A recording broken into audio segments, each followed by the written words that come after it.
Many thanks for keeping it TV47. You're right in time for the 4 p.m. news coverage. On air is News Now, which begins right now with the highlights.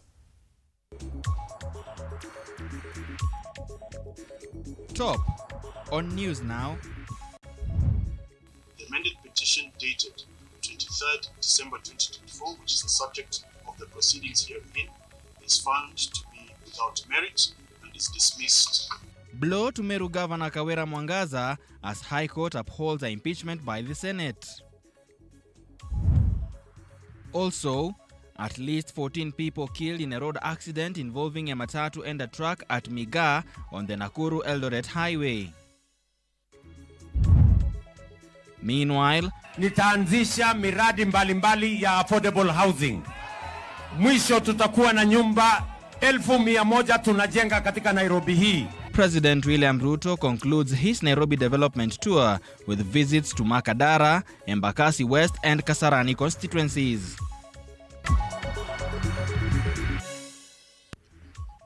We are streaming live on YouTube at TV47 Kenya as well as Facebook TV47 Kenya and on our website www.tv47.digital. 2247 is the short SMS code. The hashtag on X is TV47 News Now. Let's begin. The High Court of Kenya has upheld the Senate's decision to impeach Meru Governor Kawira Mwangaza, dismissing her legal challenge against the removal. In a ruling delivered by Justice Bahati Mwamuye, the court found that the amended petition filed on December 23, 2024 failed to meet the required threshold for overturning the Senate's resolution. As a result, the judge dismissed Mwangaza's case, affirming her ouster.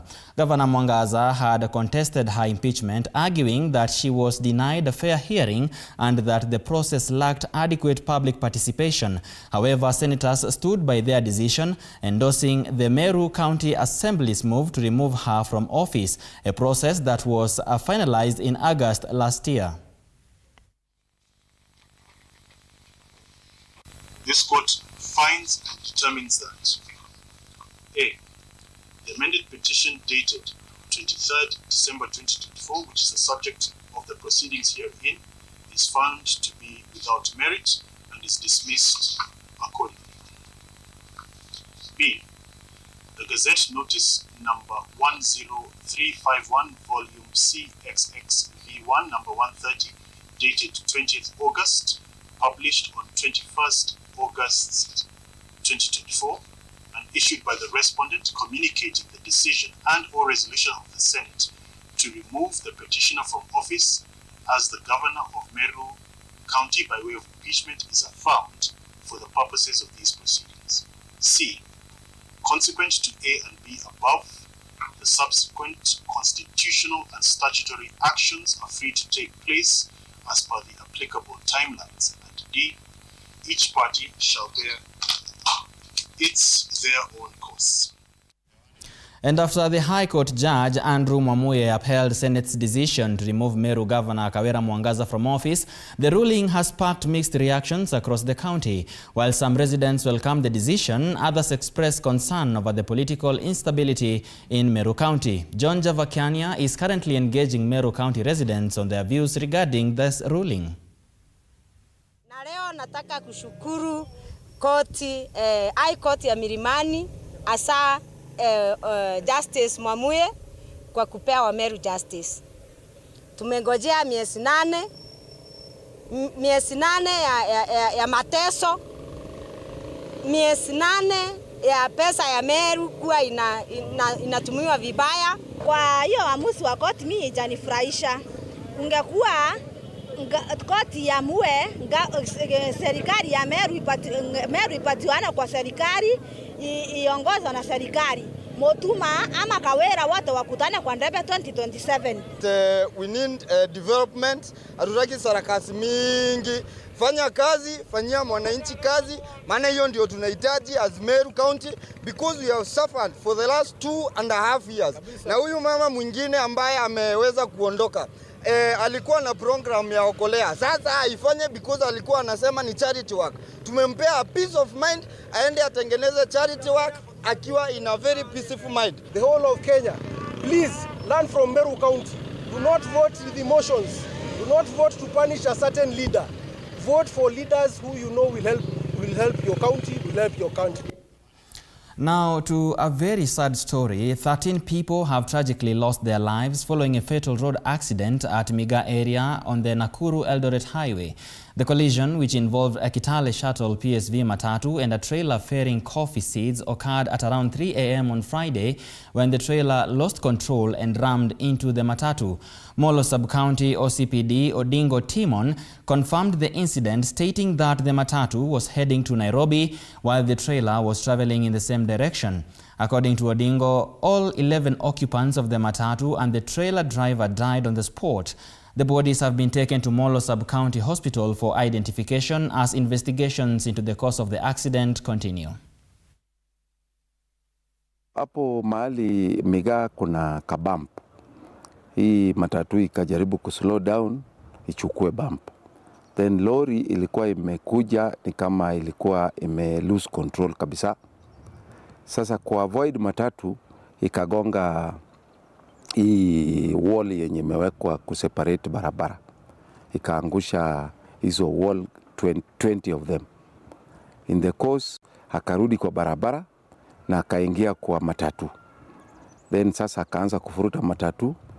Container ikatoka from the lorry ikaanza crawl. The container ikakuja ikafinya matatu na ikaenda ikafinya kichwa ya lori. Ikaingiza zote kwa mtaro na container ikaendelea crawl for about 100 meters away from our. Sasa as a result of this tulipoteza watu 13 ile tumehesabu. Kulingana na ile watu waliweza kutolewa hapa hivi wakiwa wameaga dunia, walikuwa watu 13. Ingawaje hata hii masaa tunaongea kuna vipande vya nyama za watu. Hata saa hizi kuna miguu kama 2 saa hii ziko hapa kando ya barabara. So ile kitu ningeomba serikali hii mtaro izimbe na tujengewe rescue center ya Red Cross hapa karibu juu kabla. A section of Elbagon town residents in Molo, Nakuru County staged protest on Friday following the discovery of a young man's lifeless body in a nearby river. The deceased, known as Geoffrey Ngogi, popularly referred to as Kuka, was a mechanic who allegedly disappeared on Sunday the 9th and had been missing since then, and his body was later discovered by local youth in the river. Although the exact circumstance surrounding Ngogi's death remains unclear, locals suspect foul play, alleging that he may have been murdered and dumped in the river. They also criticize local security agencies, decrying rising insecurity and laxity in service delivery.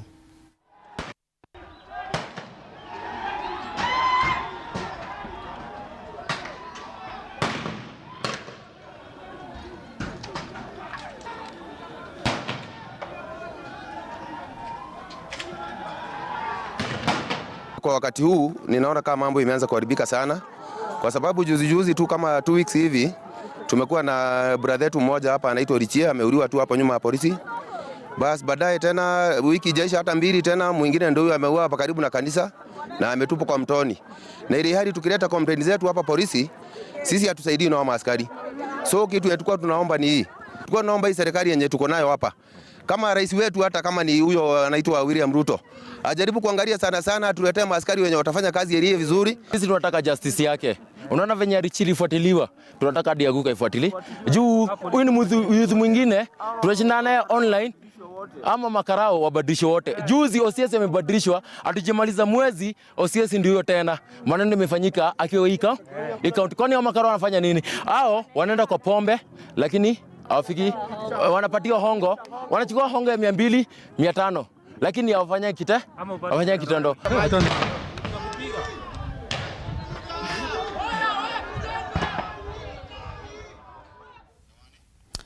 And of course, if there is indeed foul play in that particular incident, may justice prevail. Moving on, the Kenya Medical Practitioners, Pharmacists and Dentists Union, KMPDU, has officially notified the government on an impending strike set to begin Tuesday next week. Speaking today in Nairobi County, KMPDU Secretary General Davji Atela stated that the government has been deducting medical allowances from civil servants but has failed to remit the funds to the Social Health Authority SHA SHA for the allocation of comprehensive medical coverage. KMPDU Vice Chairperson Kahura Mundia added that the government must release the outstanding funds for SHA to function properly. Meanwhile, Deputy Secretary General Dennis Miskela criticized politicians, urging them to stop politicizing SHA, arguing that it is currently non-functional. Almost 40 counties out of 47 counties that are deducting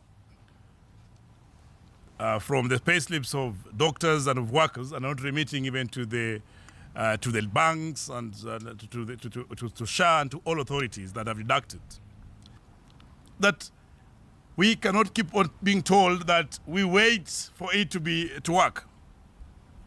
We complained about it in 2023. We went to court against it. They have never listened, and they will not listen, because to them, SHA is a business of extracting money from the workers. SHA is business to profit a few individuals. So yes, as workers, as union, we will not stand and see that our colleagues, our members, and ourselves die when a few individuals are benefiting. And the Ministry of Health has flagged off a major consignment of essential HIV, TB and malaria medication at the Mission for Essential Drugs and Supplies (MEDS). The move aims to ensure uninterrupted treatment for over 1.4 million people living with HIV in Kenya. Kenya has made significant progress in the fight against HIV, achieving a 98-98-94 milestone towards the global UN AIDS 95-95 targets. We are pleased to report that we have secure stock levels of key ARVs and testing kits, with supplies ranging from several months to close to 2 years. Specifically, we have adequate supplies of TLD, pediatric ARVs, nevirapine suspension, and other HIV testing commodities. We are also ensuring consistent availability of early infant diagnosis and viral loading test reagents. We know we've had challenges in the sector due to the bit of the pause that we had from the U.S. government, as they have been doing their reviews of foreign aid, and that's kind of, for a while we had a bit of a pause in terms of these commodities moving. But today is a great day that we are here and you are leading us and reassuring the nation that Kenya has these essential commodities. That this highlights the urgent need to address donor transition challenges. Across board, globally, these dwindling funds, including our internal resources, that we are living in a fiscal space, but we equally need to think broadly. How do we sustain the impact that has already been made so that we don't lose the gains?